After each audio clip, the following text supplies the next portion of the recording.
वंदना किचनमध्ये आज आपण बनवतोय बाजारात मिळतो ना त्यापेक्षाही भारी सुरतचा स्पेशल हा आगळा वेगळा चविष्ट नाश्त्याचा पदार्थ. नमस्कार मंडळी, वंदना किचन मराठीमध्ये तुम्हा सर्वांचं पुन्हा एकदा खूप खूप स्वागत. नेहमी नेहमी नाश्त्यामध्ये तेच तेच पदार्थ खाऊन कंटाळा येतो. मग असा काहीतरी वेगळा हटके नाश्त्याचा पदार्थ हवा की घरात सगळेच अगदी आवडीने खातील.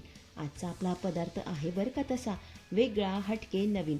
चव इतकी जबरदस्त की घरातले रोज बनव हा नाश्ता म्हणून हट्ट धरतील. रेसिपी अतिशय सुंदर आहे, त्यामुळे व्हिडिओ कुठेही स्किप न करता अगदी शेवटपर्यंत बघत राहा. चला तर मग वेळ न घालवता आपण लगेच रेसिपीला सुरुवात करूया. त्यासाठी इथं मी ना 1 वाटी हरभऱ्याची डाळ घेतली. डाळ 2 ते 3 पाण्याने स्वच्छ धुवून घेतली आणि त्यानंतर 4 ते 5 तास पाण्यात भिजत ठेवली होती. 4 ते 5 तासानंतर तुम्ही बघू शकता डाळ मस्त अशी भिजलेली आहे, हे बघा. आणि त्यामधलं मी पाणी देखील काढून टाकलंय. आपण आता ही डाळ ना मिक्सरच्या भांड्यामध्ये काढून घेऊया.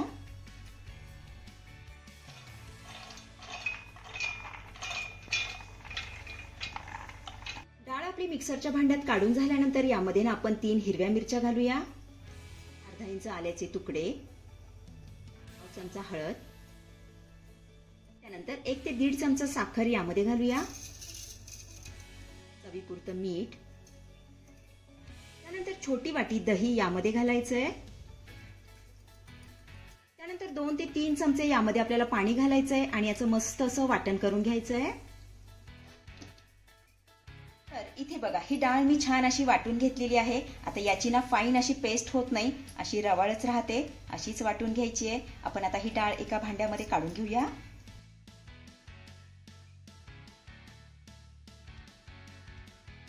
ही वाटलेली डाळ ना आपल्याला 1 ते 2 मिनिटं चांगली फेटून घ्यायची आहे, म्हणजे छान अशी हलकी फुलकी होईल.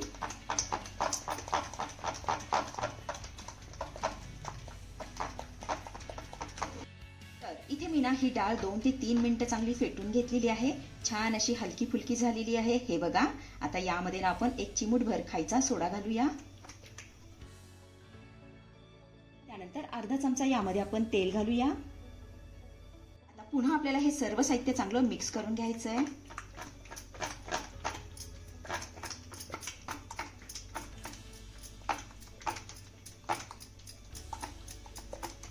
तर इथे आपलं सगळं साहित्य चांगलं मिक्स करून झालेलं आहे. आता हे मिश्रण ना आपण एका मोठ्या वाटीमध्ये काढून घेऊया.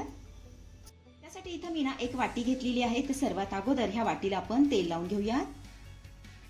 तेल आपल्याला सगळ्या बाजूने छान असं व्यवस्थित लावून घ्यायचं आहे.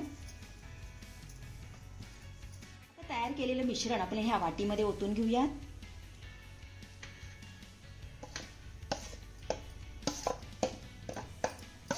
त्यानंतर इकडे ना कढईमध्ये पाणी गरम करण्यासाठी ठेवलं होतं. पाणी देखील आपलं चांगलं गरम झालेलं आहे. आता यामध्ये ना अशा पद्धतीची रिंग ठेवून घेतेय. त्यानंतर ही मिश्रणाची वाटी आपल्याला यामध्ये ठेवून घ्यायची आहे. त्यानंतर यावरती आपल्याला झाकण ठेवायचं आहे. गॅसची फ्लेम मीडियम करायची आहे आणि मीडियम फ्लेमवरती आपल्याला हे मिश्रण ना 10 ते 15 मिनिटं चांगलं वाफवून घ्यायचं आहे. 10 ते 15 मिनिटांनंतर यावरचं मी झाकण काढतेय. तर इथे तुम्ही बघू शकता आपला हा ढोकळा मस्त असा फुलून आलेला आहे. आता याला ना हात लावून बघायचा आहे, हे बघा हाताला कडक लागतोय. माझ्या हाताला कुठेही मिश्रण चिकटलेलं नाहीये, म्हणजे आपला हा ढोकळा चांगला वाफवून झालेला आहे.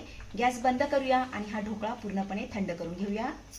तर इथे आपला हा ढोकळा ना पूर्णपणे थंड झालेला आहे. आपण आता हा ताटामध्ये काढून घेऊया. तर चाकूच्या साहाय्याने अगोदर याच्या कडा मोकळ्या करून घेऊया, हे बघा अशा पद्धतीने. तर इथे मी ना ढोकळ्याच्या कडा मोकळ्या करून घेतलेल्या आहेत. आपण आता हा काढून घेऊया. हे बघा अगदी आरामामध्ये निघालेला आहे. आपण आता हा ताटामध्ये ठेवूया. त्यानंतर हा ढोकळा ना आपल्याला किसून घ्यायचा आहे, पण त्या अगोदर याला आपण कट करून घेऊया, म्हणजे किसायला सोपा जाईल. हे बघा अशा पद्धतीने 4 भागामध्ये याला कट करून घेतेय.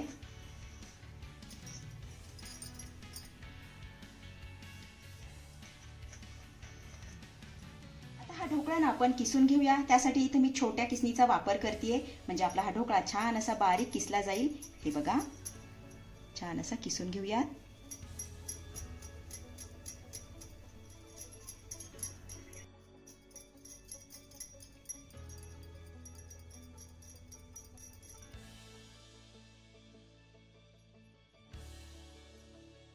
तर इथे बघा संपूर्ण ढोकळा मी किसून घेतलेला आहे. आता किसण्याऐवजी ना तुम्ही हाताने देखील चुरून घेऊ शकता, पण किसल्यामुळे तुम्ही बघू शकता मस्त असा सुट्टा सुट्टा झालेला आहे. हे बघा याच्या गाठी वगैरे झालेले नाहीयेत, म्हणून आपल्याला हा ढोकळा ना किसूनच घ्यायचा आहे.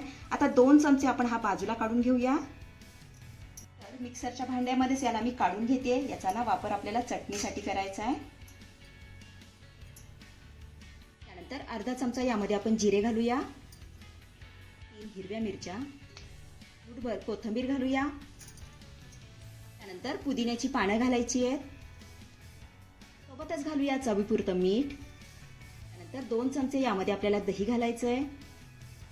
त्यानंतर थोडंसं पाणी घालून याची मस्त अशी चटणी वाटून घ्यायची आहे.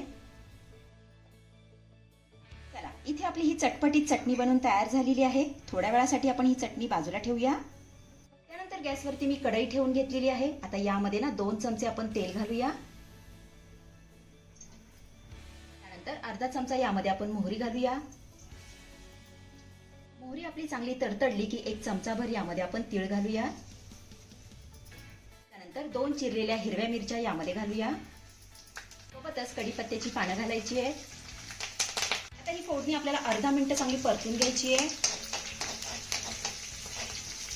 फोडणी आपली चांगली परतून झाल्यानंतर यामध्ये ना अर्धी वाटी पाणी घालायचं आहे. त्यानंतर 1 चमचाभर साखर घालूया. सोबतच थोडंसं मीठ घालायचं आहे आणि 1 लिंबाचा रस घालायचा आहे. आता पुन्हा आपल्याला ही फोडणी ना अर्धा मिनिट चांगली उकळून घ्यायची आहे. फोडणी मी चांगली अर्धा मिनिट उकळून घेतलेली आहे. आता यामध्ये किसलेला ढोकळा घालूया.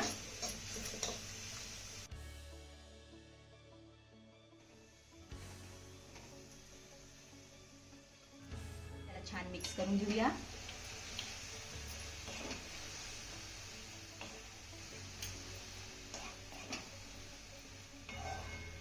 ढोकळा आपला चांगला मिक्स करून झाल्यानंतर 1 ते 2 मिनिटं याला चांगला परतून घ्यायचा आहे. तर हा नाश्ता ना मी चांगला परतून घेतलेला आहे. वरनं घालूया बारीक चिरलेली कोथिंबीर. तर सुरत मधला फेमस शेव खमणी हा नाश्ता बनवून तयार झालेला आहे. चवीला एकच नंबर लागतो, नक्की करून बघा. आता हा सर्व कसा करायचा ते बघूया. अगोदर हा नाश्ता ताटामध्ये काढून घ्यायचा आहे.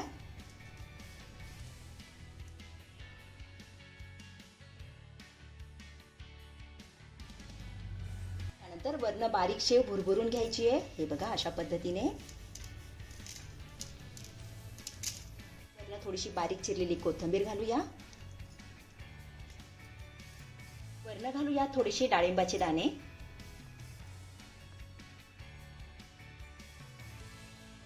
तर इथे आपली शेव खमणी बनवून तयार झालेली आहे आणि सोबतच चटपटीत चटणी देखील बनवून तयार आहे. अतिशय साधी आणि सोपी रेसिपी आहे, नक्की करून बघा. तर मंडळी कशी वाटली आजची रेसिपी? आवडली आहे का तुम्हाला? आवडली असेल तर लाईक करा, शेअर करा, सबस्क्राईब करा आणि हो शेजारीच असलेलं घंटीचं बटन दाबून ऑलवर क्लिक करा, जेणेकरून माझ्या येणाऱ्या नवीन नवीन रेसिपींचं नोटिफिकेशन सर्वात आधी तुम्हाला दिसेल. धन्यवाद.